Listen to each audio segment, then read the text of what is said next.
जय हिंद। नमस्कार दोस्तों, स्वागत है आपका आर्मी स्टडी ऑनलाइन प्लेटफॉर्म पर। मैं मुकेश लोछब आप सभी का हार्दिक स्वागत करता हूं। जितने भी बच्चे लाइव सेशन में जुड़े हैं सभी का स्वागत है। हमने एक टॉपिक पढ़ लिया है इतिहास में, और वो टॉपिक पढ़ा था 1857 की क्रांति। क्या पढ़ लिया? 1857 की 1857 की क्रांति के क्वेश्चन जो है मैं आपको उपलब्ध करवा दूंगा। जहाँ वीडियो है उसके आगे एक पीडीएफ डलवा दी जाएगी आपकी क्वेश्चनों की, जो आए हुए क्वेश्चन है और इम्पोर्टेंट जो क्वेश्चन आने की जिनकी संभावना और रहती है, वो 20 25 30 जो भी क्वेश्चन है वो आपको ऐप में मिल जाएंगे। आज का जो हमारा टॉपिक है वो है इतिहास का परिचय, यानी इतिहास की शुरुआत करेंगे आज। इतिहास के परिचय से हम इतिहास की शुरुआत करेंगे। उसके बाद सिंधु घाटी सभ्यता, वैदिक सभ्यता, जो मैंने आपको टॉपिक बताई है। इसके अलावा जैन धर्म, बौद्ध धर्म से क्वेश्चन पूछे जाते हैं।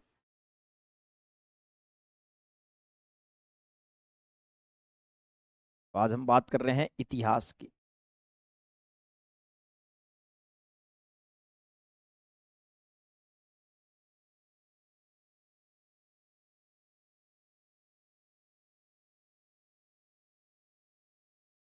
क्या है इतिहास? ध्यान से सुनना। जो बीत चुका है वो इतिहास है। अतीत का ज्ञान इतिहास कहलाता है। अतीत का मतलब पुराना, प्राचीन। आज से पहले जो भी बीत चुका है वो क्या है? वो इतिहास है। मानव की जहां से उत्पत्ति हुई, मानव की उत्पत्ति मानी जाती है अफ्रीका महाद्वीप से।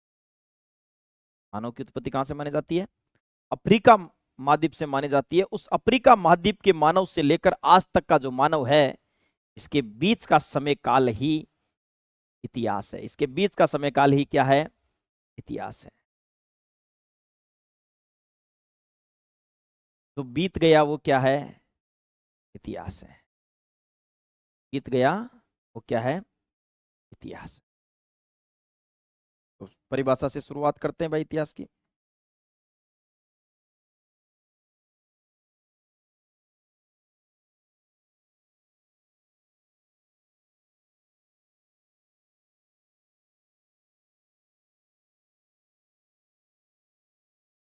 अतीत का ज्ञान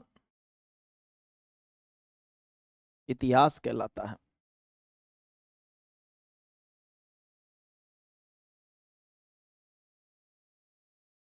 अतीत का जो ज्ञान है वो क्या कहलाता है?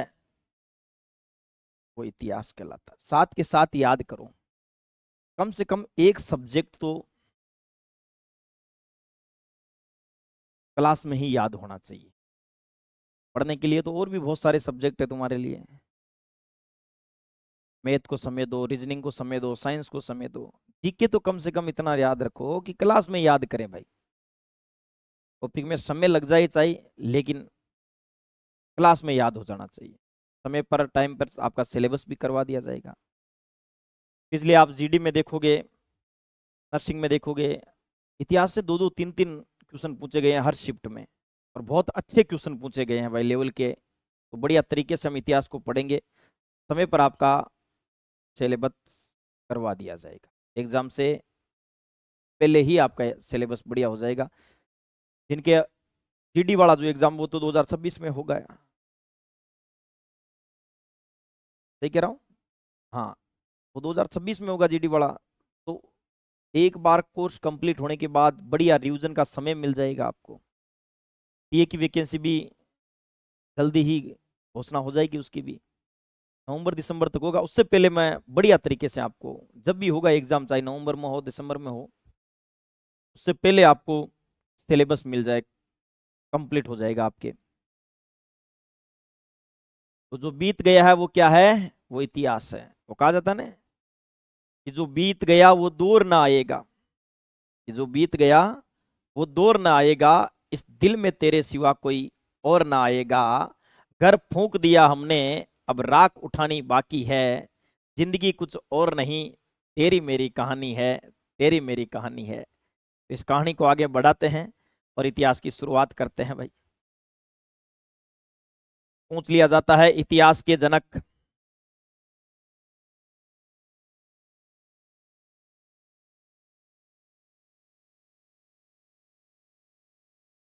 विश्व इतिहास के जनक, इतिहास के जो जनक है वो है हेरोडोटस। हेरोडोटस कहाँ के हैं सर, ये कहाँ के थे ये सर? ये यूनान के थे, यूनान निवासी। यूनान के निवासी हेरोडोटस जो है, इन्हें इतिहास का जनक कहा जाता है। इन्हें क्या कहा जाता है? इतिहास का जनक कहा जाता है। इन्होंने 5वीं 6ठी शताब्दी ईसा पूर्व पुस्तक लिखी थी, हिस्टोरिका। तो हेरोडोटस का ग्रंथ कौन सा है? हिस्टोरिका। कमेंट पे ध्यान मत दो, केवल और केवल पढ़ाई पे।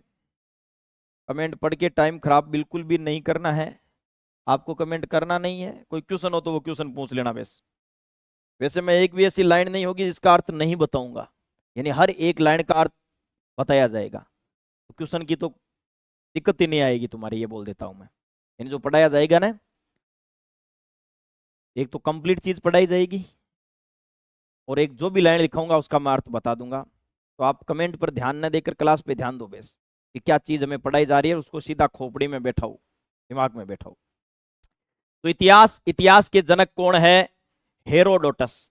हेरोडोटस कहाँ के निवासी? यूनान के।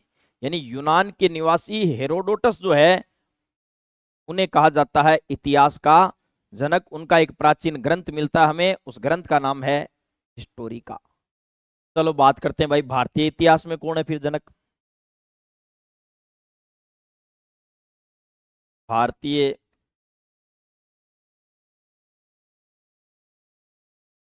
इतिहास के जनक, भारतीय इतिहास के जनक कहा जाता है महर्षि वेद व्यास जी को। महर्षि वेद व्यास।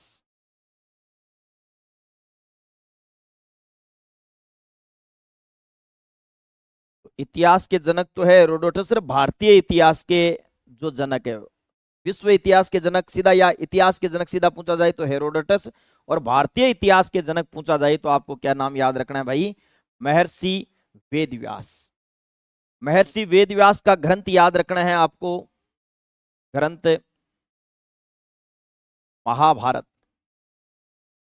महाभारत है, भागवत गीता है, इनकी रचना की थी किसने? महर्षि वेदव्यास। तो महर्षि वेदव्यास का ग्रंथ है, ग्रंथ का नाम है महाभारत। अब महाभारत जो है, उस महाभारत में पहले 10,000 श्लोक थे। कितने श्लोक थे? 10,000 श्लोक थे। उस समय इसका नाम जय संहिता था। तो महाभारत का प्राचीन नाम भी पूछा गया भाई एग्जाम में, तो याद रखना है भाई। महाभारत का प्राचीन नाम क्या है? महाभारत का प्राचीन नाम है जय संहिता। महाभारत का प्राचीन नाम है जय संहिता है। महाभारत का प्राचीन नाम याद रखना है जय संहिता। जब इसमें 10,000 श्लोक थे, बाद में लिखे गए 24,000 श्लोक, तब इसका नाम पड़ा भारत। और बाद में इसमें लिख दिए गए 1,00,000 श्लोक, तब नाम क्या पड़ गया? महाभारत। तो महाभारत में श्लोकों की संख्या कितनी है? महाभारत में श्लोकों की संख्या है 1,00,000। 1,00,000 श्लोक होने के कारण इसे कहा जाता है विश्व का सबसे बड़ा ग्रंथ। विश्व का सबसे बड़ा ग्रंथ कौन सा है? महाभारत है, जिससे हमें जानकारी मिलती है एक युद्ध की। कुरुक्षेत्र युद्ध जो हरियाणा में लड़ा गया था, कौरवों और किसके मध्य? पांडवों के मध्य लड़ा गया था। चलो आगे ध्यान दो।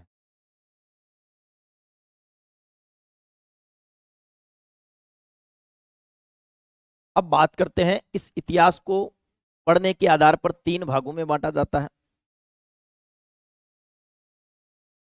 ध्यान से सुनते जाना बे साहब, बढ़िया तरीके से आपको कवर करवा देंगे सारी चीजें क्लास में ही। इतिहास जो है अतीत का ज्ञान, इस इतिहास को पढ़ने के आधार पर प्राचीन काल में हमें जो स्रोत सामग्री मिली है उस आधार पर, अध्ययन के आधार पर 3 भागों में बांटा जाता है। इतिहास को पढ़ने के आधार पर कितने भागों में बांटा जाता है? 3 भागों में बांटा जाता है। कौन कौन से सर 3 भाग है? चलो उनकी भी बात करते हैं।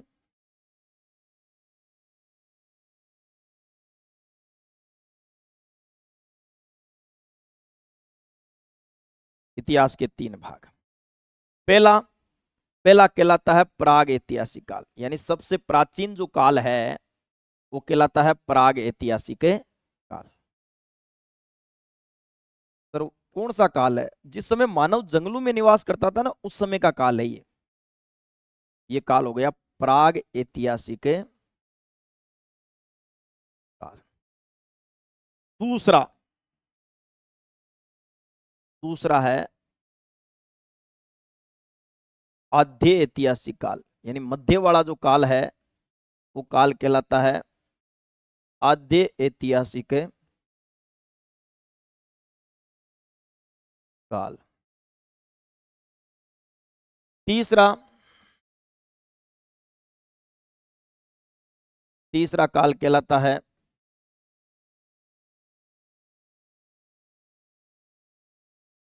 ऐतिहासिक काल।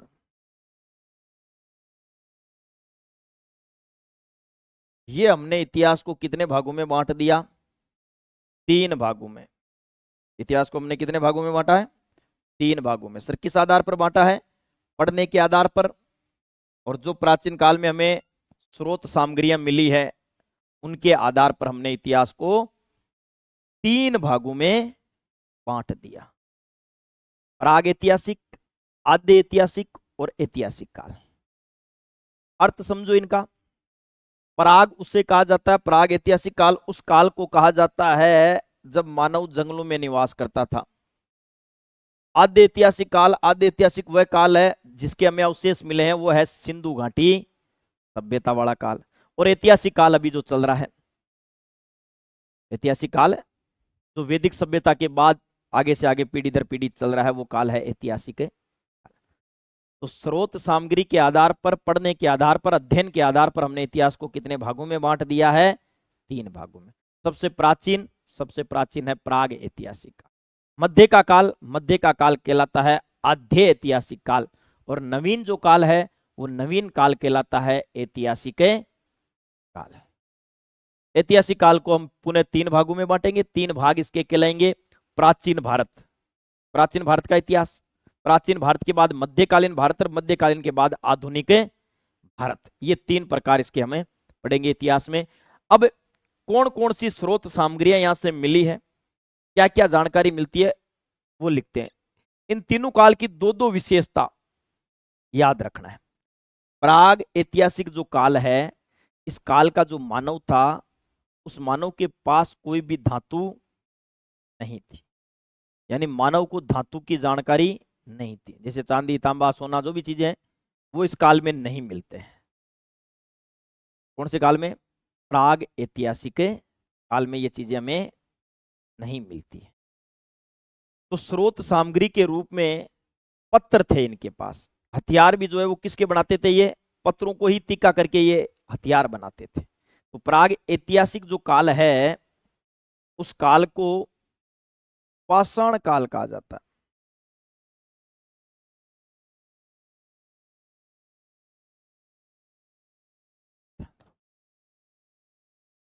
प्राग ऐतिहासिक काल को अन्य किस नाम से जाना जाता है? पाषाण काल। पाषाण का मतलब सर, पाषाण का मतलब होता है पत्थर। पाषाण का मतलब क्या होता है? पत्थर। यानी इस समय जो स्रोत सामग्री है वो किसकी मिली है? पत्थरों की मिली है, इसलिए प्राग ऐतिहासिक काल को पाषाण काल कहा जाता है। फिर ध्यान दो, आद्य ऐतिहासिक काल। आद्य ऐतिहासिक काल से हमें तांबे की और कांसे की सामग्रियां मिली है। सिंधु घाटी सभ्यता के लोगों के पास सर्वाधिक जो स्रोत सामग्री थी वो कांसे की थी। किसकी थी? कांसे की। इसलिए प्राग आद्य ऐतिहासिक काल को कौन सा काल कहा जाता है? कांस्य युगीन या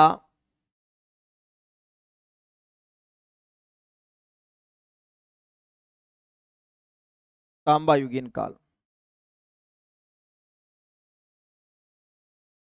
आद्य ऐतिहासिक काल को कांस्य युगीन या कौन सा काल कहा जाता है? तांबा युगीन काल कहा जाता है। आद्य ऐतिहासिक काल को कांस्य या तांबा युगीन काल के नाम से जाना जाता है। तीसरा है ऐतिहासिक काल। कौन सा काल? ऐतिहासिक काल। ऐतिहासिक जो काल है, ऐतिहासिक जो काल है, इस समय के मानव ने लोहे का आविष्कार कर लिया था। किसका आविष्कार कर लिया था? लोहे का। वैदिक सभ्यता के जो लोग थे उन्होंने लोहे का आविष्कार किया था। इसलिए ऐतिहासिक जो काल है उस काल को लोहा युगीन काल कहा जाता है। ऐतिहासिक काल को किस नाम से भी जाना जाता है? लोहा युगीन काल।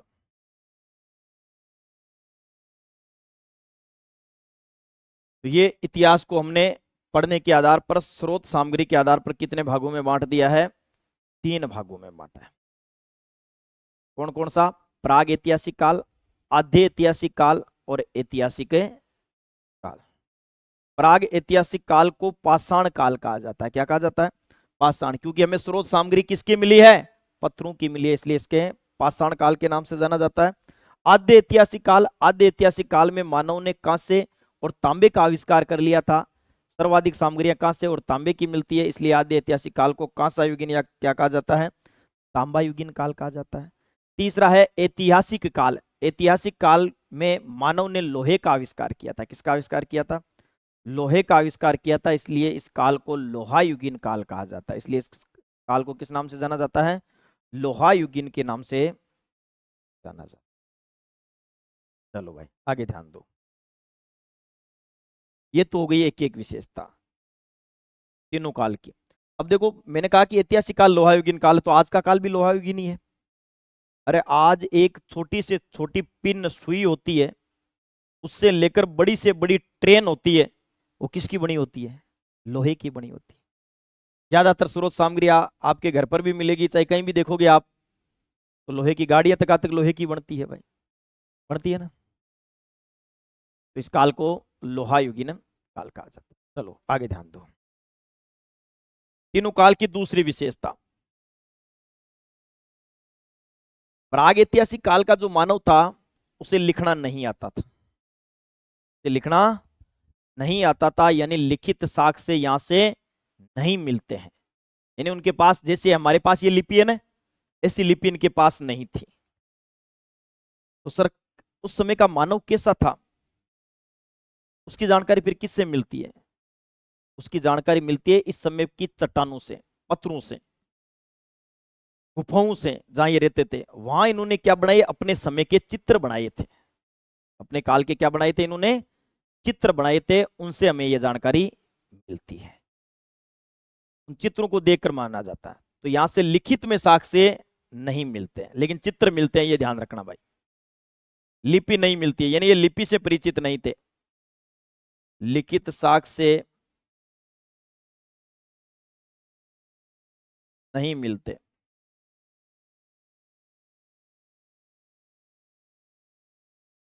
प्राग ऐतिहासिक काल से हमें लिखित में साक्ष्य नहीं मिलते, लिखा हुआ कुछ भी नहीं मिलता।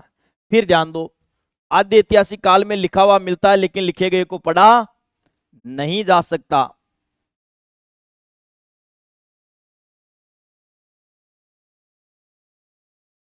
लिखित साक्ष्य मिलते हैं,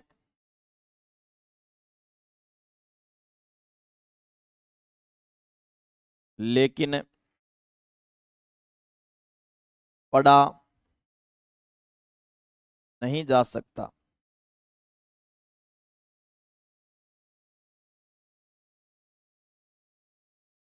देखो तीनों में क्या विषय, यहां लिखा हुआ नहीं मिला, प्राग ऐतिहासिक में लिखा हुआ मिला, उसको पढ़ा नहीं जा सकता। लिखा भी मिला है, पढ़ा भी जा सकता है। ये दूसरी विशेषता है इनकी। यहां लिखित में साक्ष्य मिलते हैं, लेकिन उनको पढ़ा नहीं जा सकता। यह है उदाहरण सिंधु घाटी सभ्यता वाला। सिंधु घाटी सभ्यता की जो लिपि थी वो उल्टी लिखी जाती थी, जैसे उर्दू में लिखते हैं ना इस तरफ से, दाएं से लिखना शुरू करते थे, दाएं से बाएं ऐसे करके। और आपने तो सांप सा बना दिया, बिल्कुल बना दिया। इनकी लिपि जो थी वो कैसी थी? सर्पिला कार थी, यानी सांप की आकृति की इनकी लिपि थी। अब क्या लिखा है इन्होंने? ऐसे करके ऐसे लिखी हुई लाइन है। वो कै को कैसे लिखते थे, खे को कैसे लिखते थे, कोई समझाने वाला ही नहीं है हमें यहाँ, क्योंकि सिंधु घाटी सभ्यता आज धरती पर है ही नहीं। सर फिर कैसे पढ़ाओगे सिंधु घाटी सभ्यता? अरे सिंधु घाटी सभ्यता का मानव धरती पर नहीं है, उनके क्या मिलते हैं? केवल साक्ष्य मिलते हैं, अवशेष मिलते हैं। ये सभ्यता क्या हो गई थी? विलुप्त हो गई थी। सर विलुप्त कैसे हो गई? बड़ी कोई प्राकृतिक आपदा घटी है, बड़ी प्राकृतिक कोई आपदा घटी थी, कोई भूकंप वगैरह आया हो, बाढ़ आया हो, कुछ भी हो, जिससे वो क्या है? सभ्यता का पतन हो जाता है।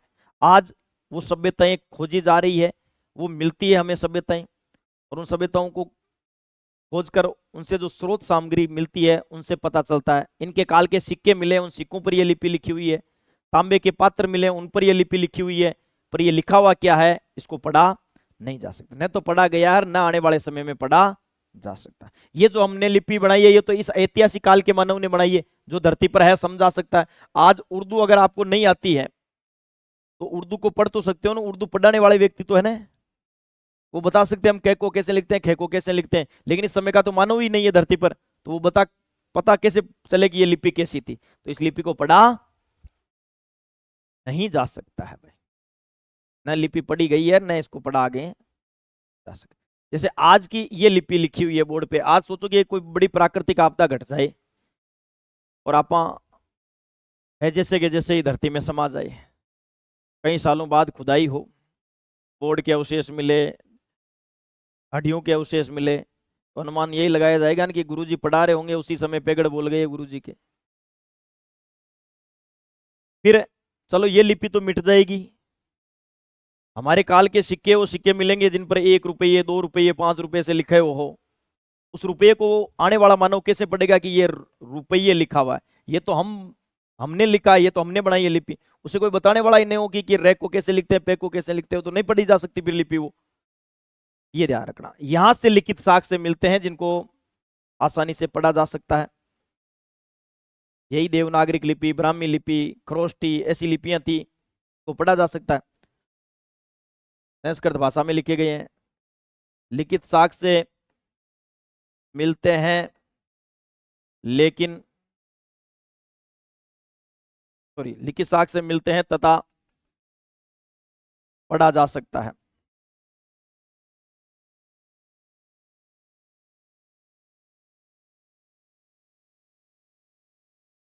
ये आपको ध्यान देना भाई। लिखित में यहां से मिलते हैं, लिखे गए को आसानी से क्या किया जा रहा है? पढ़ा भी जा रहा है। क्या है ये? वैदिक सभ्यता है।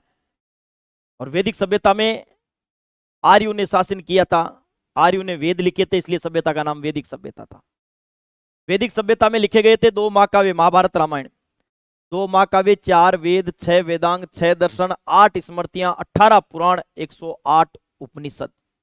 इन सबको आज आसानी से पढ़ा जा रहा है। सबको क्या किया जा रहा है? आसानी से पढ़ा जा रहा है। तो इस काल के लिपि को पढ़ा जा रहा है। इस काल में लिपि मिलती है जिसको पढ़ा नहीं जा सकता, और यहां से लिखित साक्ष्य में नहीं मिलते हैं। ये तीनों काल की हमने 2-2 विशेषता ले ली है। अब आज जो हम है इस प्राचीन इतिहास की बात करेंगे, प्राग ऐतिहासिक काल की। इस काल की बात करेंगे, प्राग ऐतिहासिक काल की हमें बात करेंगे। प्राग ऐतिहासिक काल का जो मानव था उसके बारे में हम बात कर रहे हैं। यानी इसे पुनः 3 भागों में बांटा गया है। प्राग ऐतिहासिक काल को कितने भागों में बांटा गया है? 3 भागों में बांटा गया है। सर किस किस भाग में बांटा गया? 3 कौन कौन से भाग है?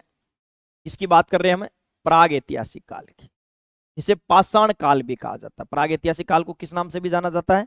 पाषाण काल के नाम से भी जाना जाता है। इसको 3 भागों में बांटा है। सबसे प्राचीन जो है वो पूरा है, बीच वाला मध्य है, और अंतिम जो है वो नहीं है तो नव है।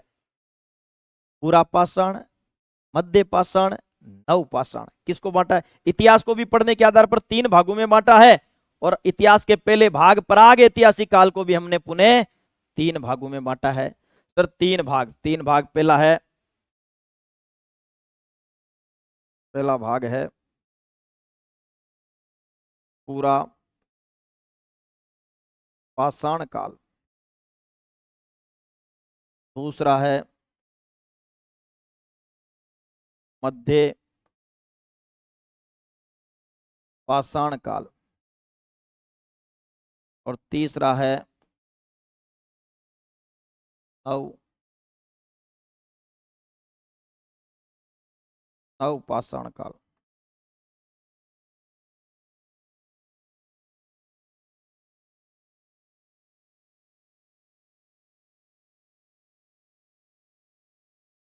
ये आपको ध्यान देना।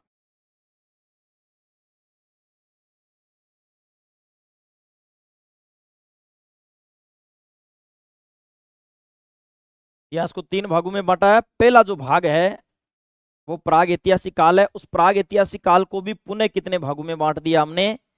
3 भागों में बांट दिया। पूरा पाषाण काल, मध्य पाषाण काल और नव पाषाण काल। पूरा पूरा वह काल जब मानव शिकार करता था, आग का आविष्कार किया था। मध्य वह जब मानव ने पशुपालन सीखा था। नव वह जब मानव ने कृषि करना सीखा था। ये 3 भागों में इतिहास को हमने बांटा। पूरा पाषाण, अब देखो पूरा पाषाण काल के बारे में बातें। सबसे पहले बात तो ध्यान दो, पूरा पाषाण काल का मानव जो है, मानव की उत्पत्ति कहा जाता है अफ्रीका महाद्वीप में हुई। मानव की उत्पत्ति कहां पर हुई थी? अफ्रीका महाद्वीप में हुई थी। अफ्रीका महाद्वीप के मानव से लेकर आज तक का जो मानव है वो इतिहास है। मानव जंगलों के अंदर रहता था और नदियों के किनारे रहता था, तो मानव की वो दिक्कत थी नहीं पानी वाली। तो अब पेट में मानव को केवल भूख लगी, उस भूख को शांत करना था मानव को, और कुछ नहीं। भूख शांत करने के लिए मानव ने जानवरों का शिकार करना। तो मानव ने जीवन में पहली जो चीज सीखी थी प्रकृति से, वो क्या सीखा था? सबसे पहले शिकार करना सीखा था मानव ने। सबसे पहले मानव ने क्या सीखा? शिकार करना सीखा। अब शिकार करने के लिए मानव के पास हथियार नहीं थे, धातु नहीं थी, तो वो शिकार किससे करते थे? पत्थरों से करते थे। तो मानव की जो प्राथमिक आवश्यकता थी, आज हम बोलते हैं प्राथमिक आवश्यकता हमारी क्या है, वैसे उस समय मानव की प्राथमिक आवश्यकता केवल भोजन था, केवल अपनी भूख शांत करना था। इसलिए मानव ने शिकार करना सीखा। आज की प्राथमिक आवश्यकता हम बोलते हैं रोटी कपड़ा मकान, ये कोई प्राथमिक आवश्यकता रही नहीं भाई। सबको रोटी मिल जाती है, कपड़ा ही मिल जाता है और मकान भी मिल जाते हैं। आज की प्राथमिक आवश्यकता जो है वो मोबाइल हो गया है। मोबाइल भी होना चाहिए, इंस्टा आईडी भी होनी चाहिए, इंस्टा आईडी खुद की होनी चाहिए, सामने वाले की होनी चाहिए। इतना प्राथमिक आवश्यकताएं हो गई मानव की, और दुनिया भर का टेंशन हो गया। ये मानव बहुत अच्छा था, कुछ भी टेंशन नहीं था मानव के, मस्त रहता था यार इस समय का मानव। शिकार करता, पत्थरों से एक जगह बैठता था, हाथ में पत्थर लिया फेंकता था, जानवर के लगती थी, शिकार किया और वापस गुफा के अंदर। जोड़े से रहते थे मानव, ओके, लेकिन साथ में नहीं रहते थे। इस समय कोई ड्रेस नहीं थी, मानव के पास कोई भी ड्रेस नहीं थी। यानी भगवान ने जिस रूप में भेजा है, जैसा भेजा वैसा का वैसा मानव रहता था उस समय। तो पता नहीं ये विकास की चुल किसके चढ़ी थी और जिंदगी सबकी खराब करके रख दी। ना कोई तैयारी करने का टेंशन था, ना कोई और का टेंशन था, न धारा 370 का टेंशन, न राम मंदिर का टेंशन, न कांग्रेस का टेंशन, न बीजेपी का टेंशन है। टेंशन इतने टेंशन के उसके जुगाड़ है इंस्टा पर बातचीत करने का, मेरे नहीं है, तो ये टेंशन तुम्हारे, बात बात का तुम्हारी टेंशन है। उस समय के मानव के कोई टेंशन नहीं थी, खाना पिया, शिकार किया, शिकार करके वापिस गुफा के अंदर चला जाता था। फिर वो फिरता रहता था जंगल के अंदर, झिंगा लाला करता करता। अच्छा था ना वो मानव। हाँ, शिकार करना सबसे पहले मानव ने सीखा। अब छोटे जानवरों का उस मानव ने शिकार कर लिया, एक निश्चित स्थान पर बैठकर शिकार करता था। जंगल के जंगल खाली कर दिए मानव ने, छोटे जानवरों का अंत हो गया। बड़े जानवर का शिकार करना हो, अगर बड़े जानवर का शिकार करना हो तो अकेले से तो होता नहीं था। मानव ने प्रकृति से दूसरी चीज सीखी कि हम भूखे मर जाएंगे अगर एक साथ नहीं रहे तो दूसरी चीज मानव ने प्रकृति से जो सीखी थी वो साथ में रहना सीखा था, समूह में रहना।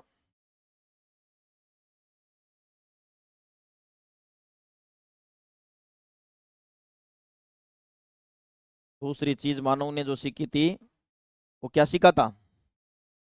साथ में रहना सीखा था, समूह में रहना मानव ने सीख लिया था। अब साथ में रहने लगे तो जो भगवान की दी हुई ड्रेस थी उससे शर्म आने लग गई एक दूसरे को। तब उसने सोचा कि कुछ न कुछ तो इस शरीर को ढका जाए। तो ढकने के लिए कपड़े कहाँ? तो पेड़ जो होता था ना, पेड़, उस पेड़ पे होते थे पत्ते, बड़े पत्ते, छाल वगैरह, उन छाल को अपने शरीर के निचले हिस्से में बांध लेता था।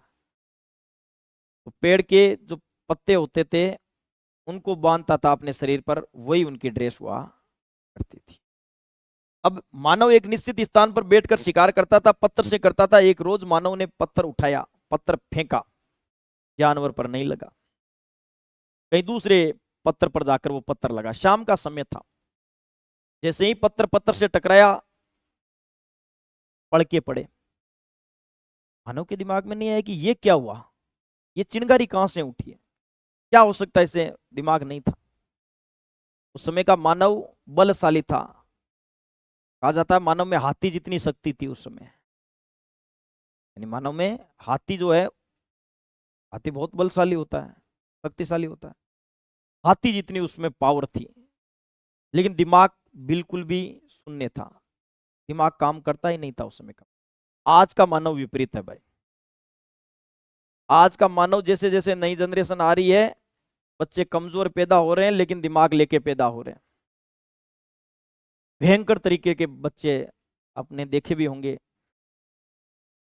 इंस्टा चलाते हो तो रीलें आते हैं छोटे छोटे बच्चों की, 2-2, 2.5-2.5, 3-3 साल के बच्चे, बहुत तेज तरार बच्चे। अभी स्कूल भी नहीं जाने लगे हैं बच्चे, फिर भी वो मोबाइल चला लेते हैं। उनको एक बार दिखा दो कि लोग कैसे खोला, ऐसे लोग खोल लेंगे वो। अभी लिखना नहीं आता है, आजकल बोलने वाला सिस्टम है। यूट्यूब खोल लेंगे कि ये यूट्यूब का चिन्ह है, इसमें कार्टून वगैरह आते हैं, इसमें गाने आते हैं, क्लिक करेंगे उस पर, बोलेंगे यो यो हन्नी सिंगे। इतने तेज तरार बच्चे। एक हमारा बचपन भी था, कहाँ मोबाइल घर वालों के पास भी नहीं होता था, हमारे तो बाद की बात है। मोबाइल था ही नहीं। मोबाइल नाम की तो एक मेले से दिलवाते थे, 2-4-5 रुपए का एक मोबाइल आता था जिसमें 2 बटन होते थे। पहले बटन को दबाया जाता था, गाना आता था, चल छैया छैया। दूसरा बटन दबा देते थे, धूम मचाले धूम मचाले। तीसरा बटन दबाते थे तो शिला की जवानी, यही आते थे, और क्या था। चलो भाई ध्यान दो। हो सकता है उसी मानव के साथ वापिस प्रक्रिया घटी हो। मानव ने पत्थर फेंका, पत्थर फिर पत्थर से टकराया, फिर दिमाग में आया कि ये चिंगारी तब तब उठती है जब शिकार हाथ नहीं लगता। अरे वाह, क्या, जाकर देखते तो सही। जाकर देखा तो पत्थर पर निशान बने हुए थे, पर समझ में उसके आया ये पत्थर पत्थर से टकराने से ही ये चिंगारी होती है। मानव ने पत्थर उठाए, उन पत्थरों को रगड़ने लग गया। पत्थर को आगे क्या हो रहा उसको भी ये भी पता नहीं। ये सारी चीजें प्रकृति ने ही मानव को सिखा दी थी। पत्थर से पत्थर टकरा रहा है, टाइम पास करता था उनसे, बैठे बैठे दिन भर देखबो करता, शाम का समय होता उन पत्थरों को टकरा था। एक रोज पत्थर को टकराते टकराते उसकी चिंगारी कोई सूखी घास फूस थी उसमें लगती है, तो आग जल जाती है। और घास फूस कहाँ से आई? घास फूस तो खुद शरीर पर लपेटा लिया रहता था, है। घास फूस है, पत्ते है, वही तो लपेट के रखता था। हो सकता है कि पत्थर टकरा रहा था, खुद वाली जो ड्रेस थी उसी पे आग लग गई हो। हाँ, चलो ध्यान दो। तो मानव ने यहां सीखा आग जलाना। आग लगाना नहीं, लगाने का काम तो आज वाले करते हैं भाई। क्या सीखा मानव ने? आग जलाना सीखा था। ये कोई वैज्ञानिक आविष्कार नहीं था। आज भी प्रकृति में आग, आप जंगलों में देखते हो ना, आग लग जाती है अपने आप, ये प्रकृति में है ये आग। मानव के द्वारा आविष्कार नहीं है ये। शिकार करना, समूह में रहना, आग जलाना, ये मानव को प्रकृति ने सिखाया था भाई। क्वेश्चन कैसे पूछा जाएगा सर? ये बिल्कुल सही बात है। आग जलाना, आग का आविष्कार लिख के पूछ लिया जाएगा कि आग का आविष्कार मानव ने किस काल में किया। फिर ऑप्शन देंगे पूरा पाषाण, मध्य पाषाण, नव पाषाण या आद्य ऐतिहासिक का। तो पूरा पाषाण की 3 बातें याद रख लेना, शिकार करना, समूह में रहना और आग जलाना। अब धीरे धीरे मानव का थोड़ा सा दिमाग विकसित हुआ, तो मानव ने सोचा कि जिन जानवरों का हम शिकार नहीं करते उनको पाला भी तो जा सकता है, उनको साथ रखा जा सकता है। तो मध्य पाषाण काल का जो मानव था, उस मध्य काल के मानव ने, मध्य पाषाण काल का जो मानव था, उस मानव ने क्या सीखा? पशुपालन करना। तो यहां से क्वेश्चन ये पूछ लिया जाएगा कि मानव ने पशुपालन करना किस काल में सीखा। तो किस काल में सीखा? मध्य पाषाण काल में। सर मानव ने सबसे पहले किस जानवर को पाला था? बिल्कुल सही बात है, ये पाला था कुत्ते को। मानव द्वारा पाला गया पहला जो जानवर था वो क्या था? कुत्ता था। आज भी मानव कुत्ते ही पालता है, मानव अपनी औकात थोड़ी भूल सकता है। शुरू का मानव भी कुत्ते पालता था और आज का मानव भी कुत्ते ही पालता है। तो मध्य पाषाण काल में आपको याद रखना मानव ने क्या सीखा था? पशुपालन करना सीखा था। पशुपालन में सबसे पहले पाला गया जो जानवर था वो कुत्ता था। समय नव पाषाण काल का आया, मानव और ज्यादा विकसित हुआ तो मानव ने कृषि करना सीखा। और कृषि में मानव ने सबसे पहले जिस फसल की कृषि की थी वो जोत था। ये हमें अवशेष मिलते हैं, मेहरगढ़ जगह है, उस काल नव पाषाण काल का एक स्थल है ये मेहरगढ़, बलूचिस्तान पाकिस्तान में। तो हम सिंधु घाटी सभ्यता में लिखवाएंगे उस स्थल को आपको, लेकिन वो सिंधु घाटी सभ्यता से भी पुराना स्थल था। वो नव पाषाण काल का था जिस समय मानव ने क्या सीख लिया था? कृषि करना, कृषि करना। और मानव ने सबसे पहले किसकी कृषि की थी? जोक की कृषि की थी। इसकी कृषि की थी मानव ने सबसे पहले? जोक की कृषि मानव ने सबसे पहले की थी। सर जोक कहां से लेकर आया? अरे ये भी नदी के किनारे उसे जोक का एक पौधा मिला था, उस पौधे के बीज से उसने कृषि की थी। किसी खाद बीज भंडार वाली दुकान से लेकर नहीं आया था, जैसे आज हम बीज लेकर आते हैं ना, वैसा नहीं था। आज भी जब वर्षा होती है आपके खेत में बहुत सारी घास वगैरह उग जाती है, बहुत सारे पौधे वगैरह उग जाते हैं अपने आप प्रकृति से, आप थोड़ी लगाते हो उनको। तो जो इनको नदी के किनारे मिला था, तो मानव इस समय स्थायी रहने लग गया था, स्थायी जीवन के साख से, स्थायी जीवन के। देखो यहां मानव जंगल में रहता था, एक जंगल खाली होता था, दूसरे में चला जाता था, तीसरे में चला जाता था। पशुपालन कर लिया तो भी पशु या तो अपने साथ ले जाता था उन पशुओं को, या उन पशुओं को छोड़कर नए स्थान पर नए पशु पाल लेता था, स्थायी नहीं रहता था मानव। अब कृषि कर ली, नदी के किनारे की है कृषि, नदी से नहर निकाल के। अब उस नहर को ज्यादा दूर भी नहीं ले जा, इतनी सुविधाएं भी नहीं थी, तो मानव नदी के किनारे नहरें निकाल कर कृषि करता है। तो रुकना पड़ा एक स्थान पर भाई, कम से कम कृषि कर ली तो 6-7 महीने तो उसको रुकना ही पड़ता। तो जीवन कैसा हो गया उनका? स्थायी हो गया था। और जब स्थायी जीवन हो गया था उस समय मानव ने पहला आविष्कार किया था पहिए का आविष्कार, पहिए का आविष्कार। सर अभी आपने कहा कि इनके पास कोई धातु नहीं थी, बिल्कुल नहीं थी, न रबड़ था इनके पास, न कोई धातु थी, तो फिर ये किसका पहिया बनाया? सर बिल्कुल बात ये भी सही है। पत्थर जो थे उन पत्थरों को तिके करके हथियार बनाते थे। उस पत्थर से इन्होंने पेड़ जो है, उस पेड़ का जो बड़ा तना होता है उसको काटा और काट कर गोल करके क्या बनाया? पहिया बनाया। तो पहिए का आविष्कार हुआ था, ये मानव का पहला वैज्ञानिक आविष्कार है, ये लकड़ी से बनाया गया था, मानव का प्रथम वैज्ञानिक आविष्कार है। मानव का पहला वैज्ञानिक आविष्कार, किसका आविष्कार? पहिए का आविष्कार। मानव का पहला वैज्ञानिक आविष्कार किसका था? पहिए का आविष्कार था। और पहिया मानव ने किसका बनाया था? मानव ने पहिया जो बनाया था वो बनाया था पेड़ के तने का, लकड़ी का पहिया। तो इतिहास को हमने पढ़ने के आधार पर 3 भागों में बांटा है। कितने भागों में बांटा है?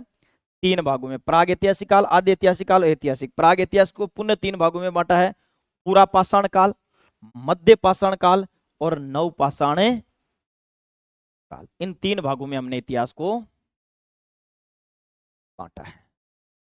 इस पूरा पाषाण काल से हमें एक गुफा मिलती है, उसका नाम है भीमबेटका की गुफा। भीमबेटका की जो गुफा है उसकी खोज विष्णुधर वाकर्ण ने की थी। पूरा पाषाण काल का वो स्थल है और जिसे 2003 ईस्वी में यूनेस्को की विश्व विरासत सूची में शामिल किया गया है, जो आपको विविध स्टैटिक जीके पढ़ाते हैं विजू सर आपको, उसमें वो पढ़ा दिया जाएगा भीमबेटका की। ये इतिहास का परिचय एक छोटा सा टॉपिक था, टॉपिक कंप्लीट हो चुका है ये, तो आज इतना ही पढ़ेंगे भाई। हाँ अभी टाइम कंप्लीट नहीं हुआ, आप 10-15 मिनट रेस्ट कर लो, वापिस टॉपिक का रिवीजन कर लेना, लिख लेना इस टॉपिक को। कल हम सिंधु घाटी सभ्यता पढ़ेंगे, ठीक है। मिलते हैं कल इसी समय, तब तक के लिए जय हिंद, जय भारत।